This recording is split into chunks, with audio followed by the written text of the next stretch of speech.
biasa menonton film-film buatan Israel karena saya mengklaim diri Israel dan pencinta Israel. Film-film yang dibuat Israel itu sangat mendidik, terutama yang menyangkut hukum.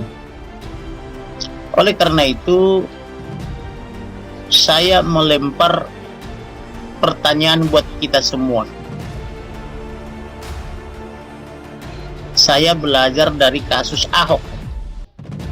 Waktu itu Ahok menuduh Ibu Veronica lah yang berselingkuh, ya. Mungkin semua kita masih mengingat-ingat itu.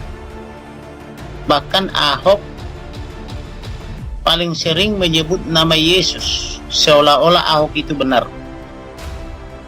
Tetapi ketika Ahok sudah di penjara, tiba-tiba dia bikin janji perkawinan dengan ajudan ibu itu. Pertanyaan saya, kapan mereka pacaran? Sehingga ketika Ahok dibalik jeruji dan dibalik tembok mengikat perjanjian kawin dengan ajudan ibu itu. Orang yang sudah dewasa dan cerdas pasti memahami maksud saya ini. Maka demikian juga dengan apa yang terjadi di Duren 3 sana. Apakah kita tidak berpikir bahwa yang terjadi adalah sebaliknya? Apakah kita tidak berpikir bahwa almarhum ini adalah yang mengetahui, misalnya, ini misalnya Amin. Ya, Amin. Dugaan terjadinya seperti Ahok tadi, atau dugaan terjadinya misalnya perselingkuhan, sehingga karena dia saksi misalnya, atau semacam whistleblower misalnya kepada nyonya, maka dia harus dihabisi. Ya, dicatat kalau saya berkata-kata sesuatu itu biasanya penting. Kemudian, apakah di hari penghabisan itu, yaitu di Jumat Keramat itu, ada nggak perwira polisi wanita yang mengundurkan diri dari kepolisian? Ya, saya ulang ya, tolong kita pelajari semua, kita cari tahu semua. Ada nggak perwira wanita polisi yang mengundurkan diri di hari keramat itu, di hari Jumat itu? Sehingga pengunduran dirinya membuat kuping orang-orang tertentu misalnya menjadi panas. Ini tentu memerlukan investigasi yang sangat dalam. Ya, dicatat baik-baik. Kemudian,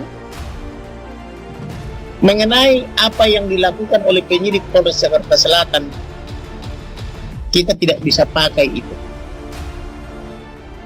Karena pertama tadi saya bilang mereka sudah merusak tempat kejadian perkara. Mereka sudah membuat kesimpulan dengan cara menfitnah almarhum, padahal almarhum tidak bisa membela diri. Makanya saya tadi juga marah kepada siapa itu Pangaribuan tadi, dia bilang tembak-menembak, berarti dia ikut cara berpikirnya polisi. Pertanyaan saya, bagaimana cara tembak-menembak kalau tangan sudah rusak? Kalau bahu sudah hancur? Atau coba siapa yang berani ke sini bersaksi di hadapan saya, sudah dirusak tangannya, sudah dirusak bahunya sampai remuk ininya, jari-jarinya sudah patah, masih bisa menembak. Saya mau buktikan. Kalau saya fakta. Kalau ada di antara kalian yang mendengarkan saya ini, saya kasih tantangan. Saya beri hadiah.